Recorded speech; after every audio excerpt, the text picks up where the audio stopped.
Welcome to Teaching Truth. Imagine for a moment you're Andrew, James or John, a fellow disciple of Peter. And you with Peter, at the request of Jesus, have gone out into the Sea of Galilee on that dark night. You've been in that boat that's been buffeted by the waves. You've experienced the storm. And then all of a sudden, along with the other disciples and Peter, you see what you think is a ghost, but who is actually Jesus walking towards the boat on the water.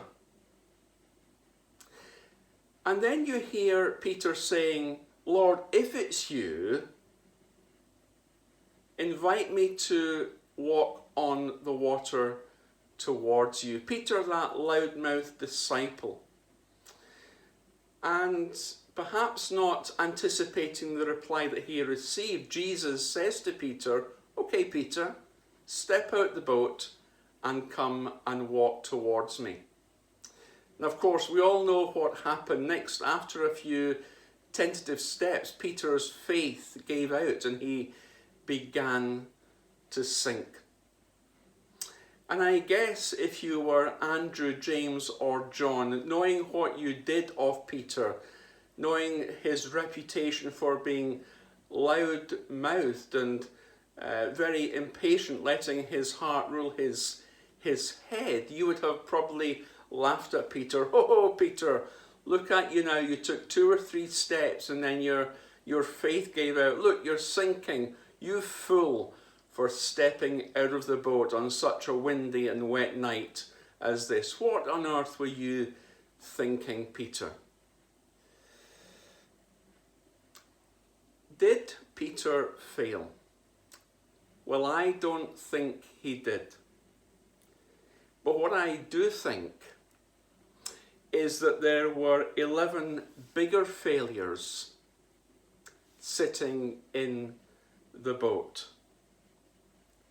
There were 11 bigger failures sitting in the boat. It was only Peter who knew the exhilaration of walking on the water with Jesus.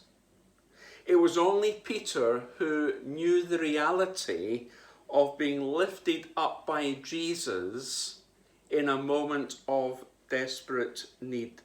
It was only Peter who knew that when he began to sink, Jesus alone was the only person who could save him. None of the other disciples dived out of the boat and went to rescue Peter. They couldn't, because they didn't even get out of the boat. You see, the worst failure was not that Peter sank in the waves, far from it. The worst failure was not to get out of the boat. Peter, in one sense, failed by taking his eyes off Jesus for that nanosecond. But there were 11 bigger failures who were sitting in the boat and who did not get out of the boat. And perhaps many of us, as we read this passage, read this account from time to time, always assume that Peter was the one who failed. Let me suggest to you that Peter was not the one who failed. The other 11 disciples were the ones who failed. Because Jesus invited Peter to step out of the boat, and therefore Peter was the only one of the 12 who succeeded. Peter would have looked back on this amazing experience of walking on water hand in hand with Jesus for many, many years after. Can you imagine the intimacy that Peter, for all that he had a loud mouth, for all that he let his heart rule his head, can you imagine the intimacy Peter must have felt walking through huge waves, holding hands with Jesus? Now, if Jesus was holding Peter's hand, let me suggest to you it is very unlikely that he was shouting angrily into Peter's ear. We can often read this passage and suspect that the tone might have been a little more like this. "Oh, Peter, you idiot, you fool, why didn't you trust me? Did you really think I'd let you drown?" And far from this being a story about Peter's failure, Peter probably looked back on this experience with Jesus for the rest of his life. He was the only one who was obedient when Jesus told him to get out of the boat. He got to be involved in a miracle and walk hand in hand with Jesus. And I suspect Jesus' conversation with Peter was much more gentle. "Peter, why didn't you trust me? I wasn't going to let you drown.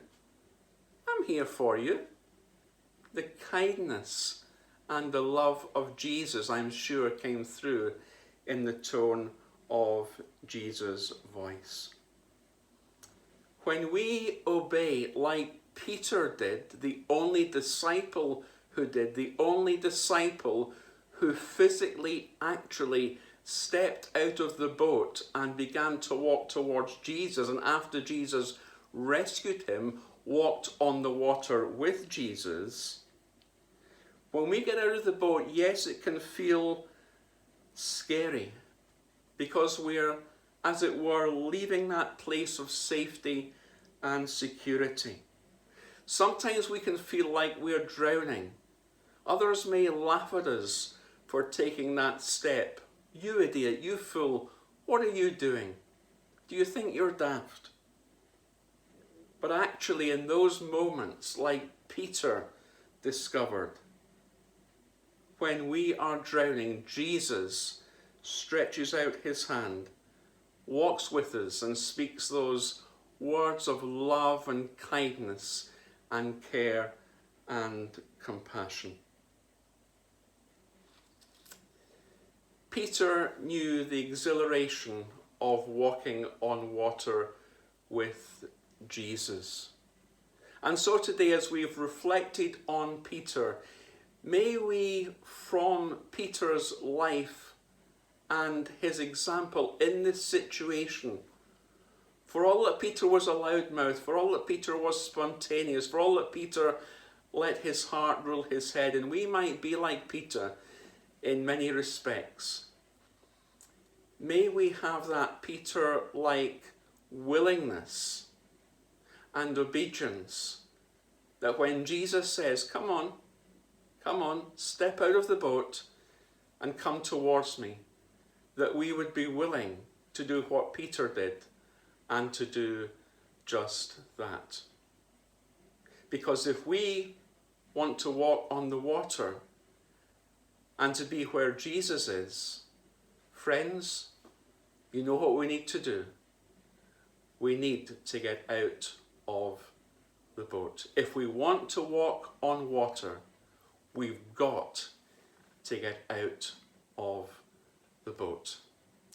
Join me on Monday as we dive further into our reflections on this exciting and dynamic and action-packed theme. If you want to walk on water, you've got to get out of the boat.